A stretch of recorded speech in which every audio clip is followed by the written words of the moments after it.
Muchas gracias, presidente. Señorías, comparezco hoy a petición propia y de forma urgente para informarles sobre la situación en Ucrania y, en particular, sobre las decisiones adoptadas al respecto en el Consejo de Asuntos Exteriores de la Unión Europea. Y les agradezco sinceramente su flexibilidad para reunirse hoy a estas horas, ya después de un pleno y con tanta rapidez. Ayer no podía acudir porque precisamente tenía el Consejo de Asuntos Exteriores en Bruselas y, según termine aquí, cogería un avión para acompañar a Su Majestad el Rey en la toma de posesión de la presidenta de Honduras, y no tenía otra fecha en esta semana y era importante que nos viéramos pronto. Se trata de una cuestión grave que afecta a la seguridad de Europa, pero también a la legalidad internacional. Ayer en Bruselas logramos la unidad europea y también la unidad transatlántica. Y yo aspiro hoy aquí a conseguir también unidad en España entre los partidos políticos, que lo que ha sido posible en Europa, entre los socios europeos y también con los aliados transatlánticos, sea posible entre las fuerzas políticas españolas. Por ello, hablé ya con la mayoría de ustedes desde el viernes pasado y hoy comparezco ante ustedes para explicarle las decisiones adoptadas ayer en el CAE de la Unión y la posición del Gobierno de España. Y, por supuesto, para responder a todas las preguntas de los grupos parlamentarios. Porque la situación en Ucrania no es una cuestión lejana, nos afecta directamente, afecta a los españoles directamente, porque tiene graves implicaciones para la seguridad europea, que es indivisible. Señorías, quiero empezar dejando clara cuál es la posición del Gobierno de España. Y esta se rige por 4 Ds: diplomacia, desescalada, distensión y también disuasión. El Gobierno de España actúa tal y como quieren los españoles. Apostamos por el diálogo, por la resolución pacífica de los conflictos, por la solidaridad europea y también transatlántica y, sobre todo, por el respeto del derecho internacional. Y, en este sentido, la posición de España coincide, y ayer quedó de manifiesto ampliamente, con la de todos nuestros socios europeos y de la OTAN. Respeto a la soberanía e integridad territorial de Ucrania. Se trata de una postura constante de España que se fundamenta en el respeto a la legalidad internacional y a los principios de la Carta de Naciones Unidas y del Acta Final de Helsinki, y así lo recogen las conclusiones, que son públicas, del Consejo de Asuntos Exteriores de la Unión Europea celebrado ayer. La actual situación en Ucrania viene desarrollándose desde hace varios meses. En los últimos meses, y muy especialmente en las últimas semanas, Rusia viene concentrando en las zonas fronterizas con Ucrania, principalmente en Rusia, pero también en Bielorrusia, un volumen creciente de tropas que ya superan los 100.000 efectivos. Además de material militar ofensivo, incluyendo tanques, vehículos blindados, baterías de misiles y de artillería. Se trata de un despliegue que no se justifica por motivos defensivos. En paralelo, en el mes de diciembre, las autoridades rusas hicieron una serie de demandas en materia de seguridad. Las han definido como indispensables para alcanzar un acuerdo. De forma resumida, son las siguientes. Primero, una garantía que Ucrania y el resto de los países de la antigua Unión Soviética nunca ingresarán en la OTAN. Y prohibición de realizar ejercicios militares conjuntos en dichos países. Promesas que, además, serían unilaterales. Rusia no asumiría compromisos parecidos. En segundo lugar, la retirada de todos los efectivos y todas las tropas de la OTAN presentes en los países que ingresaron a partir de 1997. Eso querría decir, por ejemplo, que Polonia tendría que abandonar esa estructura. Tercero, la retirada de los sistemas de misiles de corto y medio alcance de las fronteras de la Federación Rusa. Todo esto se produce en un contexto de creciente activismo de la Federación Rusa en su entorno inmediato, como muestran los recientes sucesos en Bielorrusia y Kazajistán. Esta es la situación en la que nos encontramos. Un despliegue militar del todo inusual, por decirlo suave y diplomáticamente, y unas demandas que se dirigen a aislar de Occidente a Ucrania, bloquear la ampliación de la OTAN y consagrar un área de control militar en el antiguo territorio soviético. Todo esto, señorías, es inaceptable. Viola la legalidad internacional y es una amenaza para la paz. Antes de repasar las acciones emprendidas en los distintos foros para hacer frente a esta situación, me referiré a la colectividad española en Ucrania, a los que tengo en mente desde el inicio de esta crisis. Tanto el Ministerio como la Embajada de España en Kiev están en permanente contacto con la colectividad española en ese país, que asciende en estos momentos a 534 compatriotas. La mayor parte reside en Kiev, 240, y otras grandes ciudades alejadas de la zona de conflicto. 54 españoles se encuentran en regiones fronterizas, que son especialmente sensibles, y 11 de ellos en territorios no controlados por las autoridades ucranianas, en Donetsk y en Lugansk. Las conexiones aéreas comerciales operan con normalidad y las fronteras terrestres permanecen abiertas, por lo que no se prevé, ni a nivel nacional ni a nivel europeo, por ahora, ninguna operación de evacuación. Con todo, dada la situación, hemos actualizado las recomendaciones de viaje del Ministerio y aconsejamos a los españoles evitar estancias en el país si no son por motivos estrictamente esenciales. Señorías, ayer en el Consejo de Asuntos Exteriores de la Unión Europea se condenó las acciones agresivas de Rusia, llamando a Rusia a la desescalada y también a un diálogo constructivo. Y este es el punto más destacable de la respuesta europea y aliada ante las acciones rusas, la continua llamada al diálogo que hago una vez más desde esta tribuna. Tanto los Estados europeos como los aliados de la OTAN han manifestado en repetidas ocasiones, y lo seguiremos haciendo, nuestra plena disposición para abordar las peticiones relativas a su propia seguridad que pueda tener la Federación Rusa, respetando, eso sí, el marco del derecho internacional. Los contactos se han venido desarrollando en distintos foros, tanto en el marco de la OTAN como de la OSCE.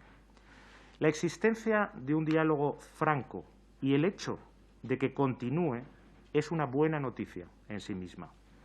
Todas las preocupaciones que puedan existir acerca de la arquitectura de seguridad de Europa deben resolverse mediante el diálogo, con el objetivo de conseguir la distensión y la desescalada y, finalmente, garantizar la paz, que es el objetivo.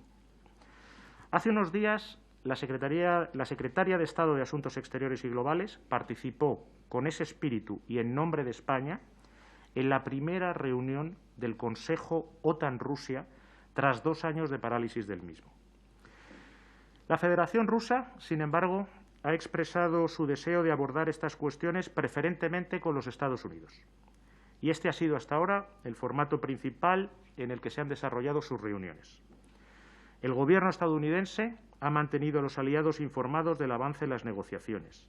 Y en esa línea, todos los socios europeos y los Estados Unidos tenemos claro que no se puede decidir nada sobre Europa sin los europeos. Tras la reunión del pasado viernes con su homólogo ruso, está previsto que el secretario de Estado norteamericano y Estados Unidos respondan por escrito a las propuestas rusas a mediados de esta semana, como también lo hará la OTAN.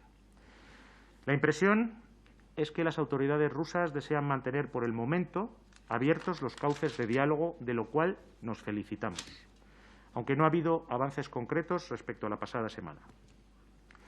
Los principios de esta propuesta están negociados con los aliados. Iniciativas para reabrir canales de comunicación, incluidas líneas específicas para contactos de emergencia. La reanudación del intercambio de información sobre ejercicios con el objetivo de promover predictibilidad. Y un avance decidido en el control de armamentos, el desarme y la no proliferación. Además, el 13 de enero pasado, en Viena, tuvieron lugar conversaciones en el marco de la Organización para la Seguridad y la Cooperación en Europa.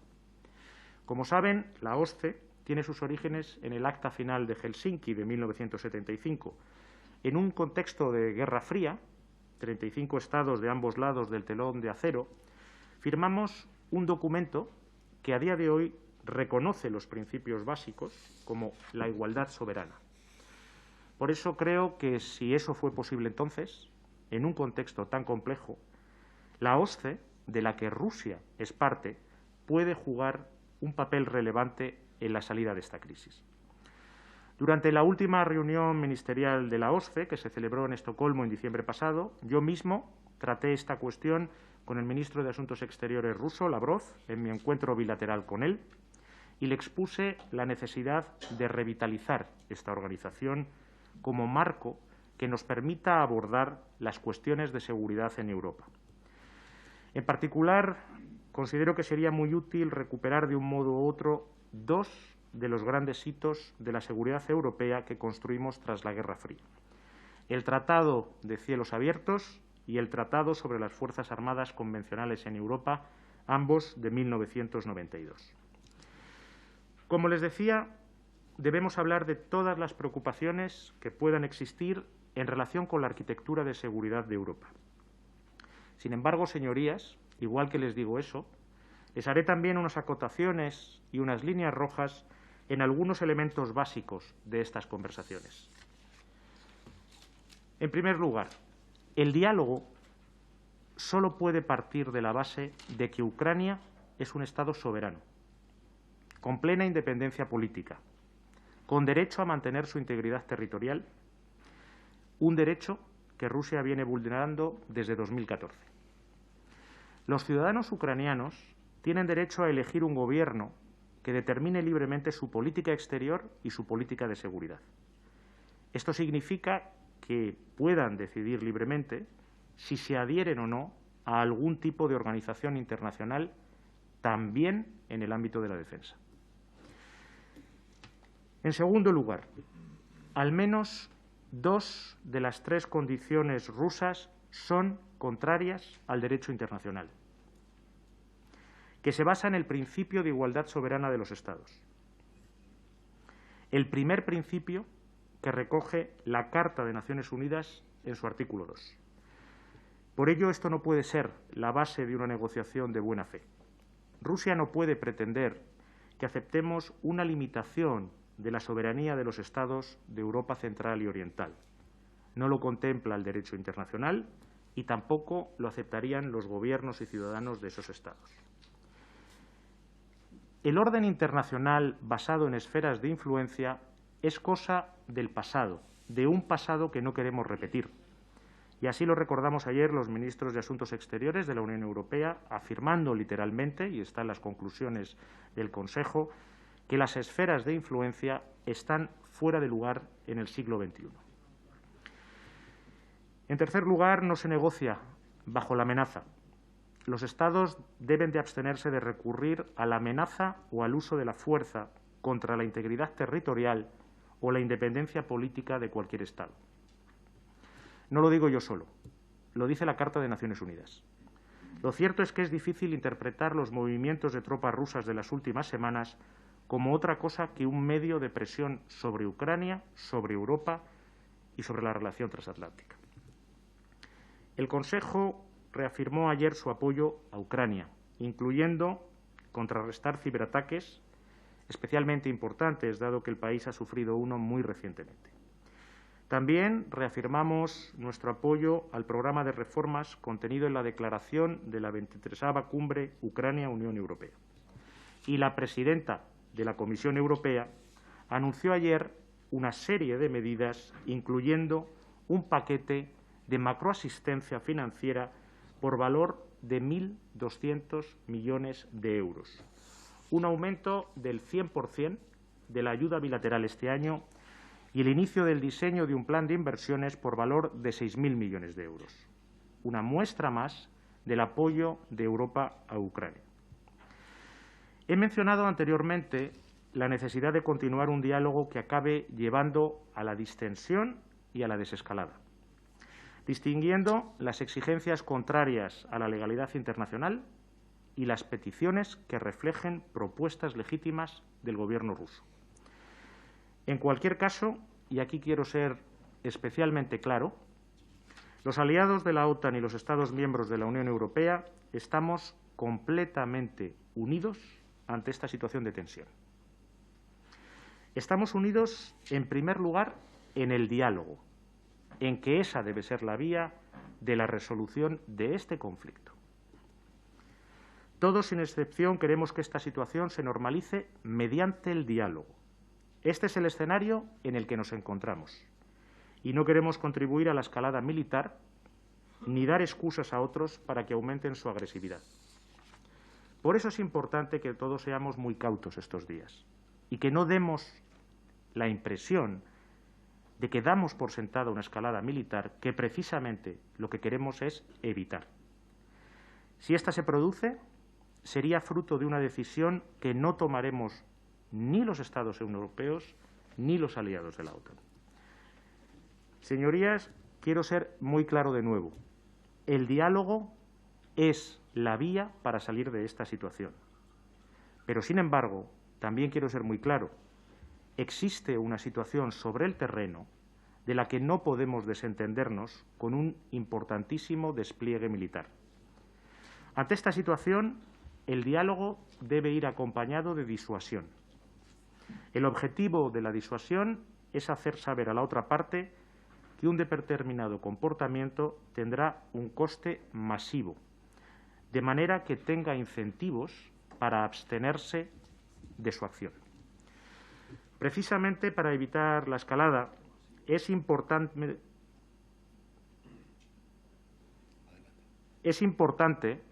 dejar igualmente claro que los aliados también estamos unidos en la disuasión. Hemos dejado claro, ayer mismo en las conclusiones del Consejo de Asuntos Exteriores, que toda intervención militar tendría consecuencias económicas masivas y altos costes, incluyendo un amplio espectro de sanciones, tanto sectoriales como individuales, en coordinación con nuestros socios fuera de la Unión. Esto no significa que caigamos en las provocaciones, pero dejemos claro que disponemos de otros medios distintos a los militares para defender la legalidad internacional.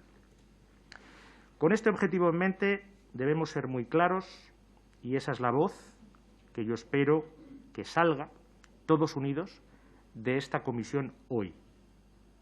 Cualquier acto de agresión constituiría una violación gravísima del derecho internacional en Europa y debería tener una respuesta contundente también a nivel europeo. Como saben, el régimen de sanciones que puede imponer España se incardina en el común europeo.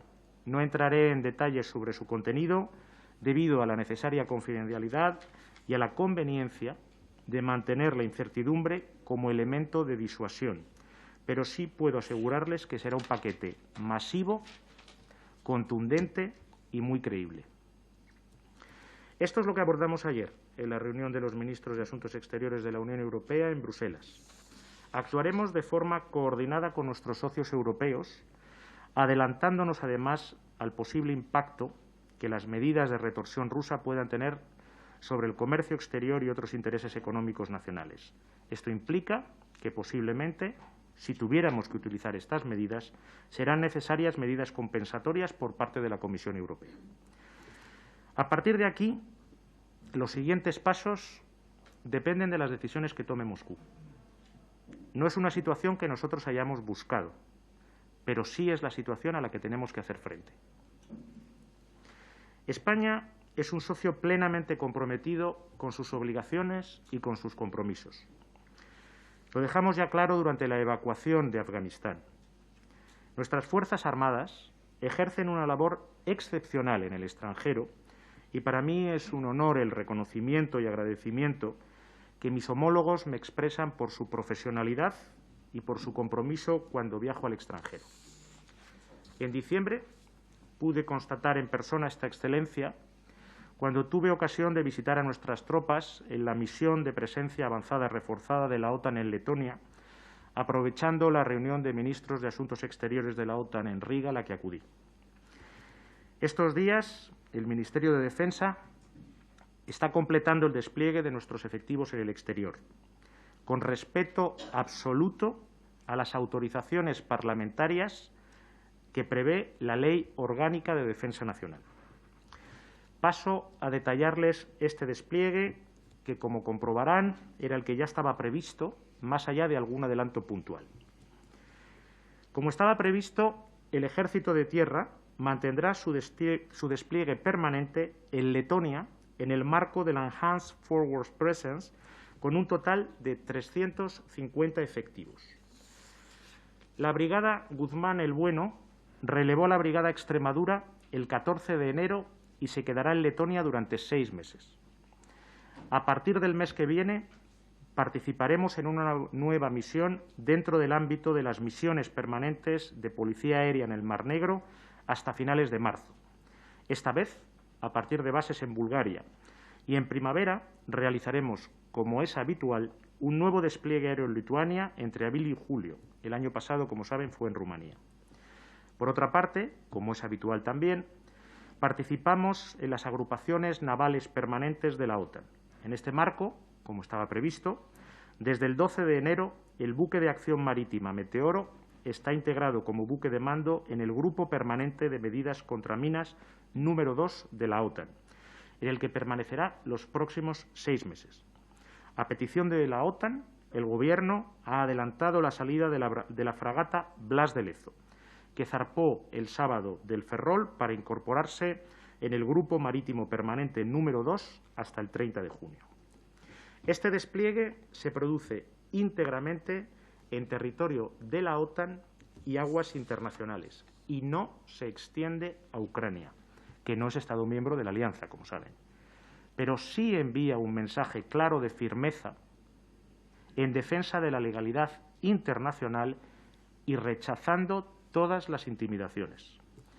Las cuestiones de seguridad y las medidas de confianza solo pueden abordarse en un clima de diálogo sereno, sin plazos perentorios ni despliegues militares.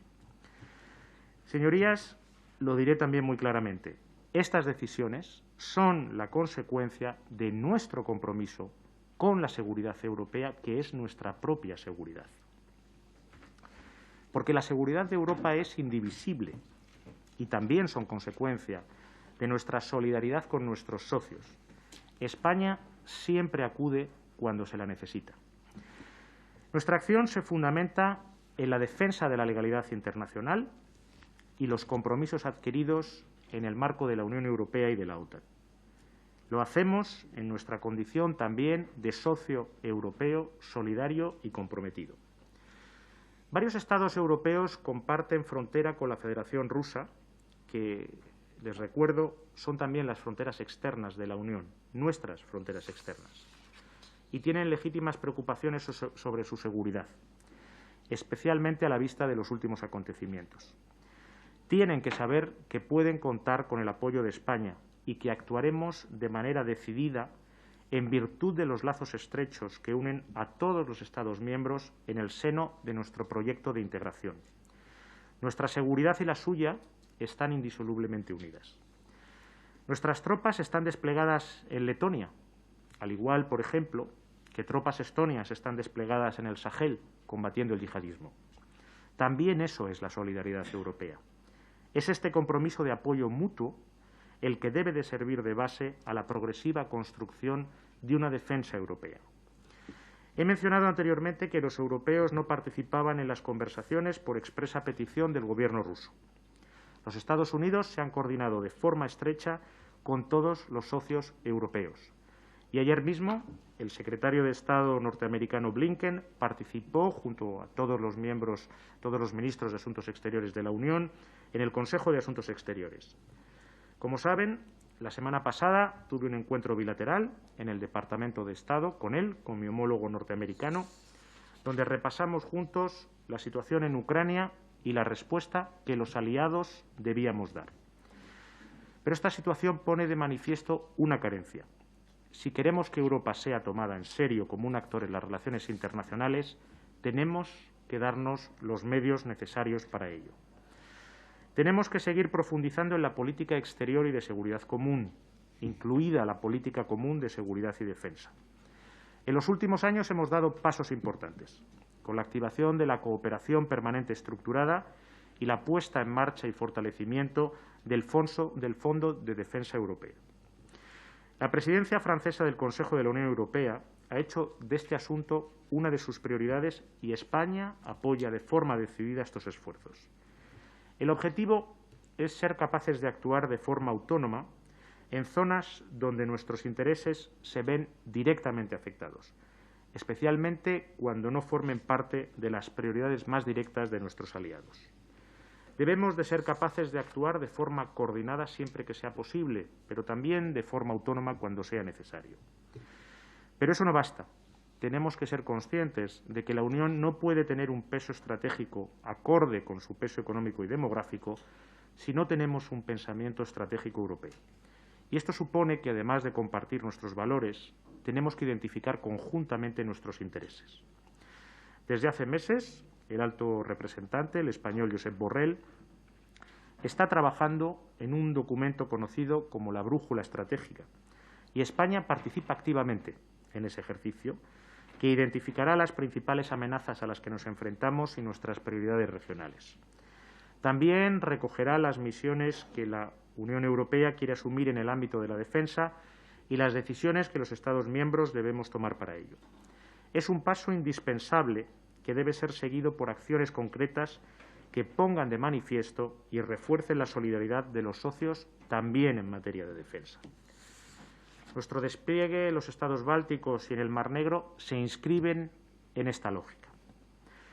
Señorías, la paz, la estabilidad y la prosperidad de Europa se basa en unos pilares innegociables: el respeto del derecho internacional, la prohibición tanto del uso como de la amenaza de la fuerza, el respeto de la soberanía y la integridad territorial de todos los Estados sin excepción, grandes o pequeños, cercanos o lejanos. Estos principios no son negociables, ni pueden estar sujetos a revisión ni a reinterpretación, y su violación es el mayor obstáculo para un espacio de seguridad común e indivisible en Europa. España y su Gobierno, no tengan dudas al respecto, aspira a tener las mejores relaciones posibles con el Gobierno de la Federación Rusa, y así se lo transmití a mi homólogo ruso el pasado mes de diciembre en Estocolmo. Existen muchos ámbitos en los que podemos cooperar en beneficio de los ciudadanos europeos y rusos.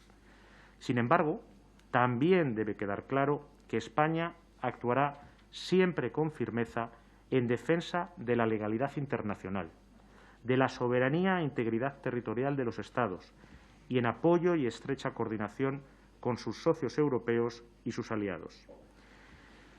En definitiva, nos encontramos ante semanas decisivas. Como es natural, la opinión pública está siguiendo la situación con preocupación y les puedo asegurar que el Gobierno está coordinado y preparado para cualquier eventualidad junto a nuestros socios y aliados. El presidente del Gobierno ha estado en permanente contacto con sus homólogos, con la presidenta de la Comisión Europea y con el secretario general de la OTAN. Por mi parte, la interlocución es permanente con todos los socios europeos y nuestros aliados, incluido Estados Unidos. Como saben, me desplacé a Washington la semana pasada y allí mantuve encuentros con el secretario de Estado Anthony Blinken, con la presidenta de la Cámara de Representantes, Nancy Pelosi, y con el presidente del Comité de Relaciones Exteriores de la Cámara de Representantes, Gregory Meeks. He solicitado comparecer hoy para exponerles la situación de manera clara, sin alarmismos, pero intentando alcanzar una unidad en España, como ayer la alcanzamos en Europa y en la relación transatlántica. Y también estoy aquí, por supuesto, para responder a sus preguntas e inquietudes, por lo que quedo a su disposición. Muchas gracias. Muchas gracias, señor.